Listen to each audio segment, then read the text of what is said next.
अध्याय 7 नगरपालिका राजस्व। धारा 101 से 140। धारा 101 नगरपालिका का आंतरिक राजस्व प्राप्तियां नगरपालिका द्वारा उद्ग्रहित कर, प्रभार, नागरिक सेवा हेतु फीस व जुर्माने, बाह्यकारी कर, इकाई क्षेत्र आधारित प्रणाली या किसी अन्य प्रणाली द्वारा नगरपालिका की सीमाओं के भीतर स्थित भूमियों और भवनों पर कर। दूसरा, वृत्ति, व्यापार, आजीविका और नियोजन पर कर। नगरपालिका के स्वामित्व वाली या उसकी निधियों से निर्मित सड़कें, पुलों और घाटों पर पथकर। नगरपालिका सीमाओं में पर्यावरण प्रदूषण के स्रोत, प्रदूषण नियंत्रण के लिए कर।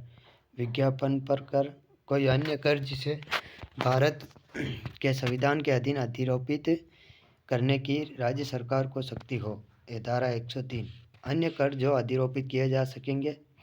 नगरपालिका के भीतर चलाए जाने वाले यानों पर कर, लंगर नौका, रोशनी कर, सभाओं पर कर, विज्ञापन कर, अधीन कर, तीर्थ यात्रियों और पर्यटकों पर कर, गैर आवासीय भवन में पार्किंग, स्टाम्प शुल्क आधे प्रतिशत से अधिक न हो। अन्य कर। धारा 104 उपयोगिता प्रभार उत्प्रेरित करने की शक्ति, जल निकास और मल वहन की व्यवस्था, ठोस अपशिष्ट प्रबंध, यान पार्किंग, परिवर्तन, मलबा ढेर, कोई अन्य नागरिक सेवा। धारा 105 फीसें और जुर्माने उद्ग्रहित करने की शक्ति, भवन योजना की मंजूरी, गैर आवासीय योजना के लिए नगरपालिका अनुज्ञप्ति, व्यावसायिकों के विभिन्न प्रवर्गों, प्लम्बर और सर्वेक्षणकर्ता, विज्ञापन के लिए उपयोग में लिए जाने वाले स्थानों या निजी बाजारों, वेधशालाओं, अस्पताल, नर्सिंग होम, क्लिनिक, कारखानों, भांडागारों, गोदाम, होटल, बसों, भोजनालयों, सिनेमाघरों आदि, पशुओं और धड़कों या गाड़ियों। अन्य क्रियाकलापों जिन्हें इस अधिनियम के उपबंध के अधीन किसी लाइसेंस की जरूरत हो। जन्म और मृत्यु प्रमाण पत्र। धारा 106 विकास प्रभार उद्ग्रहित करने की शक्ति, 14 मीटर से अधिक ऊंचाई के आवासीय भवन, गैर आवासीय क्षेत्र विकास, नगरपालिका विकास प्रभार के पृथक लेखा रखेगी। धारा 107 करारोपण से छूट। धारा 102, 103 के कर निम्नलिखित को छूट। भूमियान भवन केंद्र सरकार या राज्य सरकार, कोई केंद्र सरकार की भूमि भवन 26 जनवरी 1950 तक अगर कर दे या तो करारोपण लगाया जाएगा। राज्य सरकार कोई भी संपत्ति अगर लोक प्रयोजन उपयोग हेतु काम में ली जाती है तो कर में छूट होगी।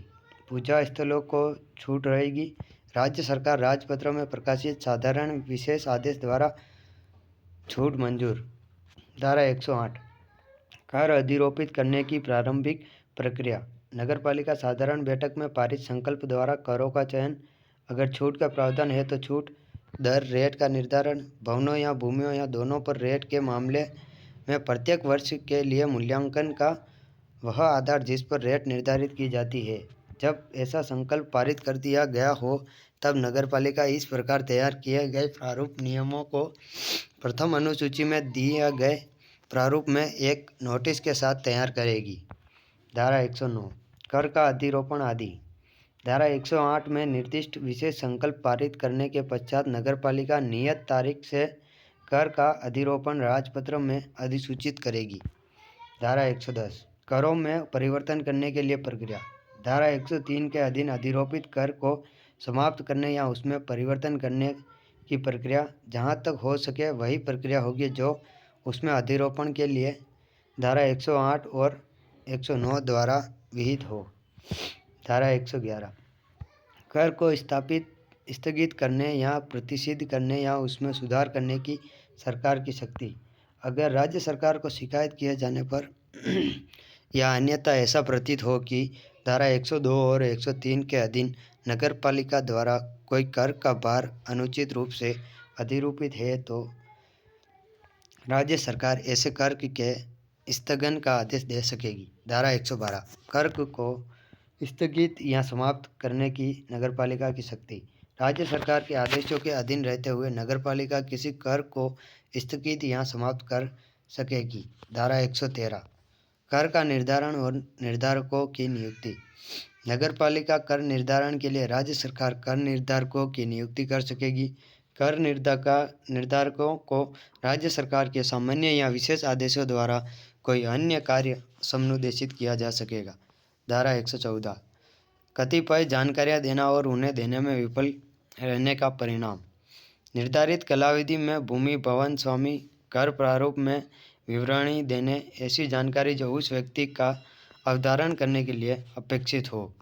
धारा 115 संशोधन के प्रयोजन के लिए सूचना देने का बाध्यता। जब कोई भवन निर्मित परिवर्तित किया जाए तब उनका स्वामी ऐसे निर्माण पुनर्निर्माण के पूर्ण होने की तारीख से भवन का अधिभोग की तारीख जो भी पहले हो 1 मास के भीतर भीतर नगरपालिका को उसकी सूचना देना। जुर्माना 500 रुपये भवन पर टैक्स का 10 गुना 3 माह की कालावधि।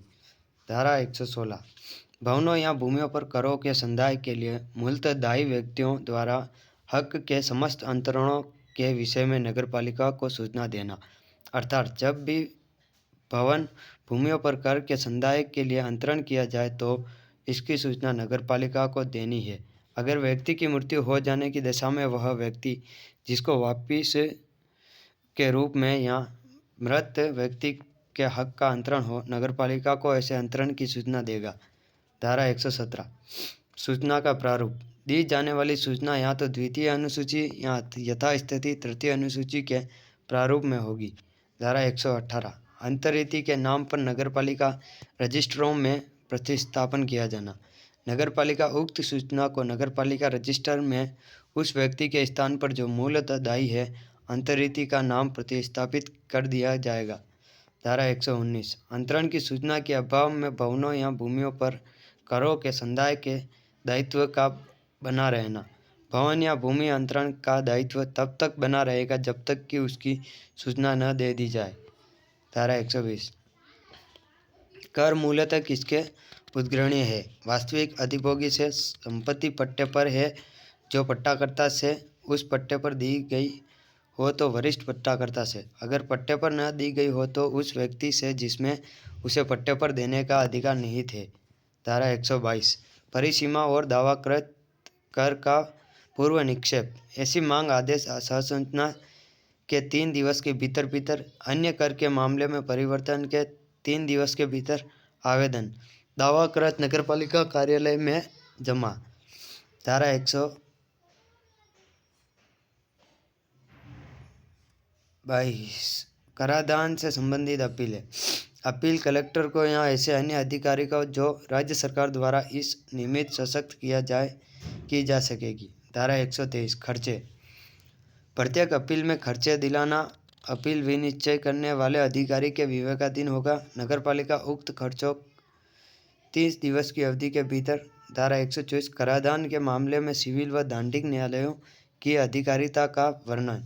अर्थात कराधान संबंधित मामलों में अपील प्राधिकारी का आदेश अंतिम होगा, उसको न्यायालय के प्रश्नगत नहीं किया जा सकता।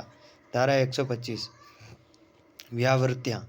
कोई भी कर निर्धारण सूची या अन्य सूची नोटिस बिल या ऐसा भी अन्य दस्तावेज में कोई अगर त्रुटि होती है तो वह किसी कर प्रभार किराए या भुगतान के छूट का आधार नहीं, करों का उद्ग्रहण संपत्ति का हक नहीं समझा जाएगा। धारा 126 दायित्व प्रकट करने की बाध्यता। नगरपालिका मुख्य नगरपालिका अधिकारी कर निर्धारण या नगरपालिका द्वारा इस निमित्त प्राधिकृत अधिकारी निम्नलिखित को अभिनिश्चित करने के लिए आवश्यक। ऐसा निवासी जो टैक्स के लिए दायी है, रकम जिस पर उसका निर्धारण, स्वामी का नाम पता, अगर असत्य जानकारी 1000 तक जुर्माना।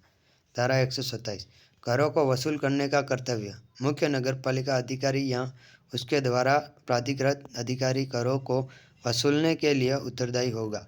धारा 128 कर के बिल प्रस्तुत किया जाना। इस अधिनियम के उपबंधों के अधीन अगर भूमि भवन किराए दे तब नगरपालिका यथासंभव शीघ्र उसके संदाय के लिए दायी व्यक्तियों को बकाया के रूप में दावाकृत राशि का बिल प्रस्तुत करवाएगी। धारा 129 बिल की अंतर्वस्तु। प्रत्येक बिल में कालावधि, संपत्ति, आजीविका, परिस्थिति, वस्तु आदि के संबंध में, राशि के संबंध में, संदाय के व्यतिक्रम में उपगत होने वाले दायित्व अवधि जिसके भीतर इस अधिनियम में अपील की जा सकेगी। धारा 130 मांग का नोटिस। अगर राशि का संदाय नहीं किया गया हो तो बिल प्रस्तुत किए जाने के 15 दिवस के भीतर भीतर नगरपालिका कार्यालय में या किसी प्राधिकृत अधिकारी को भुगतान नहीं हुआ है तो चौथी अनुसूची के प्रारूप में मांग नोटिस तामील की जाती है। धारा 131 किन मामलों में वारंट जारी किया जा सकेगा? अगर किसी व्यक्ति के नोटिस तामील के 15 दिन के भीतर न तो भुगतान किया हो, न संतोषप्रद कारण नहीं अपील की हो तो 5वीं अनुसूची के प्रारूप में वारंट जारी 3 वर्ष की कालावधि के पश्चात जारी नहीं होगा। वारंट पर मुख्य नगरपालिका अधिकारी के हस्ताक्षर, दूसरी नगरपालिका के संबंध तहसीलदार को संबोधन। धारा 132 वारंट का निष्पादन करने के लिए बलपूर्वक प्रवेश किसी भी अधिकारी को जिसको प्राधिकारी किया गया है सूर्योदय व सूर्यास्त के बीच में किसी भी समय में किसी भवन के भीतर खिड़की तोड़कर प्रवेश करना विधिपूर्वक होगा, परंतु ऐसा कोई स्थान जहां पर महिला रहती है वहां पर 3 घंटे पूर्व नोटिस देना जरूरी है। धारा 133 वारंट को निष्पादन करने की रीति। निम्नलिखित संपत्ति की कुर्की नहीं की जा सकेगी। व्यक्तिकर्मी, उसकी पत्नी और बच्चों के पहनने के आवश्यक वस्त्र तथा बिस्तर, भोजन पकाने के बर्तन, शिल्पियों के औजार। जब व्यक्तिकर्मी कृषक हो तब उसके खेती के उपकरण, बीज और ऐसे पशु जो उसकी जीविका का उपार्जन करने के लिए समर्थ बनाने के लिए आवश्यक है। जंगम संपत्ति की कुर्की अत्यधिक नहीं होगी। अधिकारी जंगम संपत्ति कुर्क करने पर तुरंत उसकी सूची बनाएगा और ऐसे संपत्ति हटाने के पूर्व कुर्की करने के समय उस पर कब्जा करने वाले व्यक्ति को 6ठी अनुसूची के प्रारूप में लिखित नोटिस देगा। धारा 134 कुर्क की गई संपत्ति का विशेष मामलों में विकल्प। जब वस्तु वसूल की जाने वाली रकम को मिलाकर उसे अभिरक्षा में रखे जाने का व्यय उसके मूल्य से अधिक हो जाने की संभावना हो तो मुख्य नगरपालिका अधिकारी उस व्यक्ति को जिसके कब्जे में संपत्ति कुर्की के समय थी इस आशय का नोटिस तुरंत देगा कि उसका विक्रय तुरंत किया जाएगा और तदनुसार जब तक कि वारंट में बताई गई रकम का संदाय तुरंत न किया जाए या उसका रकम के बराबर प्रतिभूति न दे दी जाए उसका विक्रय कर देगी। धारा 135 नगरपालिका के बाहर कुर्की और विक्रय। जहां वारंट का निष्पादन नगरपालिका के बाहर किया जाना हो, जहां वारंट जारी करने वाला प्राधिकारी पृष्ठांकन द्वारा उस अधिकारी को जिसे वारंट संबोधित किया जाए कुर्क की गई संपत्ति के विक्रय का निर्देश दे सकेगा और ऐसे मामलों में ऐसे अधिकारी के लिए संपत्ति का विक्रय करना और विक्रय संबंधी समस्त आनुषंगिक कार्य करना विधिपूर्ण होगा।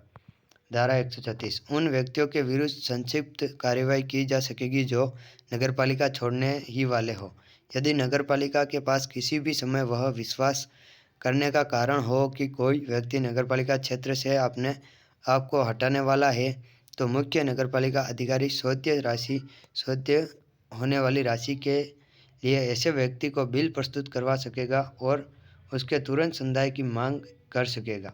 उक्त व्यक्ति शोध्य राशि या शोध्य होने वाली राशि का तुरंत संदाय न करे तो ऐसी रकम इसमें उसके पूर्व विहित रीति से व्यक्तिक्रमी की जंगम या स्थावर संपत्ति की कुर्की और विक्रय द्वारा उद्ग्रहित होगी। धारा 137 व्यावर्त्या बिल, मांग के नोटिस, वारंट, सूची तथा तत्संबंधी अन्य कार्रवाइयाँ में हुई किसी गलती, त्रुटि या प्रारूप के अभाव के कारण इस अधिनियम के अधीन की गई कोई कुर्की या विक्रय विधि विरुद्ध नहीं समझा जाएगा और न ही ऐसा करने वाला व्यक्ति अत्याचारी समझा जाएगा। धारा 138 समस्त संदायों के लिए रसीद का दिया जाना। इस अधिनियम के अधीन किसी कर के मध्य संदत सभी राशियों के लिए उस व्यक्ति द्वारा जो ऐसी रकम प्राप्त करता है रसीद निवेदित की जाएगी जिसमें उस रकम और उस कर का जिसकी मध्य वह संदत की गई है उल्लेख होगा। धारा 139 वाद लाने की अनुकल्पित शक्ति। मुख्य नगरपालिका अधिकारी कुर्की और विक्रय द्वारा कार्रवाई करने के बजाय या उसके द्वारा मांग की पूर्णतः या अंशतः वसूली करने में विफल रहने की दशा में उसका संदाय करने के दायी व्यक्ति के विरुद्ध अधिकारिता रखने वाले किसी सक्षम न्यायालय के वाद ला सकेगा। धारा 140 करों के लिए भूमि, भवन आदि का दायित्व भूमि या भवनों या दोनों पर अधिरोपित किसी कर के मध्य शोध्य समस्त राशियों राज्य सरकार को शोध्य भू राजस्व आदि कोई हो कि पूर्व समुदाय के अद्यतन रहते हुए ऐसी भवन या भूमि पर जिसके संबंध में ऐसा कर उद्ग्रहणीय है। धन्यवाद।